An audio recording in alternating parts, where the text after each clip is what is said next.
بسم اللہ الرحمن الرحیم۔ السلام علیکم۔ آج ہم ایک ایسی ہستی کے بارے میں جانیں گے جو اپنے آپ میں ایک بہت اعلیٰ مقام رکھتی ہے۔ آج کل ایسی ہستیاں نہیں ملتی۔ ان کو اپنا آئیڈل بنانا بہت ضروری ہے کہ ہم بھی ایک نیک انسان بن سکیں اور خدا تعالی ہماری نیکیوں کو قبول فرما سکے۔ آمین۔ ایک ریٹائرڈ پولیس افسر نے فرمایا کہ ایک مرتبہ سید عطاء اللہ شاہ بخاری مسجد خیر دین امرتسر میں تقریر کر رہے تھے۔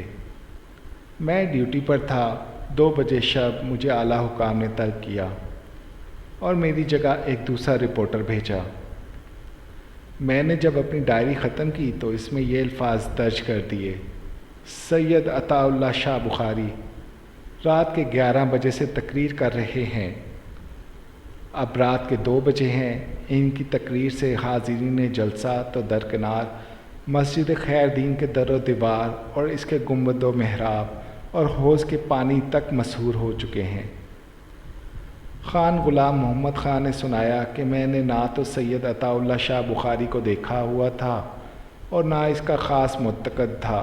میرا سیاسی مسلک بھی اس سے جدا تھا۔ ایک دفعہ عشاء کے وقت دلی دروازے کے باہر سے گزرا تو سید عطاء اللہ شاہ بخاری رحمۃ اللہ علیہ تقریر کر رہے تھے۔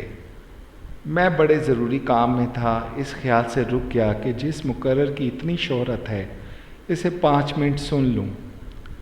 میری عادت یہ ہے کہ میں جلسے میں ایک جگہ نہیں بیٹھ سکتا، خود جلسے میں بھی گھوم پھر کر دیکھتا اور سنتا ہوں۔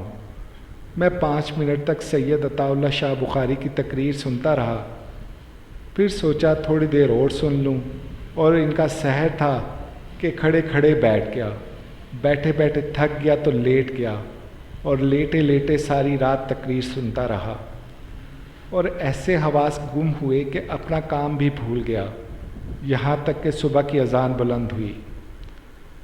سید عطاء اللہ شاہ بخاری نے تقریر کے خاتمے کا اعلان کیا تو مجھے خیال آیا کہ اوہو، ساری رات ختم ہو گئی۔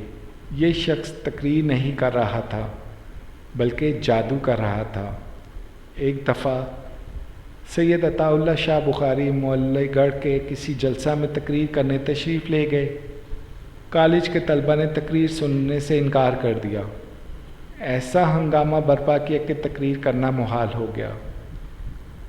سید عطاء اللہ شاہ بخاری نے دیکھا کہ کوئی اور نصیحت کارگر نہیں ہوتی تو فرمایا: اچھا بیٹا، قرآن مجید کا ایک رکوع پڑھ دیتا ہوں اور جلسہ تمہارے احترام میں ختم کرنے کا اعلان کرتا ہوں۔ طلبہ خاموش بیٹھ گئے۔ سید عطاء اللہ شاہ بخاری نے انتہائی دل سوزی سے نیم خرد آواز میں پڑھنا شروع کیا۔ چشم و گوش اور در و دیوار جھوم گئے۔ تلاوت ختم ہوئی تو فرمایا: بیٹا، کیا خیال ہے، اس کا ترجمہ بھی کر دوں؟ آواز آئی: ضرور ترجمہ بھی کر دیجئے۔ اب ترجمہ شروع ہوا، پھر ترجمے کے بعد تفسیر و تشریح کا سلسلہ دراز ہوتا چلا گیا، یہاں تک کہ صبح ہو گئی۔ سید عطاء اللہ شاہ بخاری نے تقریر ختم کی۔ طلبہ نے شور مچایا: شاہ جی، خدا کے لیے کچھ اور بیان کیجیے۔ سید عطاء اللہ شاہ بخاری نے فرمایا: بیٹا، کبھی پھر آؤں گا تو تقریر سناؤں گا۔ گجرات کے مشہور مقدمے میں جب لدھا رام رپورٹر CID نے حقیقت حال کا انکشاف عدالت عالیہ میں کیا اور سید عطاء اللہ شاہ بخاری کی رہائی ہو گئی تو لدھا رام سے پوچھا گیا کہ آخر تو نے سرکاری ملازم ہوتے ہوئے یہ جھوٹی شہادت دینے سے گریز کیوں کیا اور سچی شہادت سے اپنے آپ کو خطرے میں کیوں ڈالا؟ تو اس نے بتایا کہ میں نے سرکاری ملازمت میں ہمیشہ جھوٹی شہادتیں دی ہیں اور اس دن بھی شاہ جی کے خلاف جھوٹی شہادت ہی دینے کے لیے تیار ہو کر آیا تھا۔ ڈائری میں رد و بدل اگرچہ اعلیٰ حکام کے حکم سے کیا تھا، لیکن اس میں بہرحال میری بھی رضامندی شامل تھی۔ ہوا یہ کہ جب میں گواہی دینے کے لیے عدالت میں آیا اور شاہ جی کو دیکھا تو سادہ شکل و صورت کا سچا انسان کھڑا تھا۔ مجھے کسی مخفی طاقت نے ٹوکا کہ یہ شخص اب میری جھوٹی شہادت پر پھانسی کی سزا پائے گا۔ میرا دل لرز گیا۔ میں نے دل ہی دل میں توبہ کی اور عہد کیا کہ دنیا کی ہر مصیبت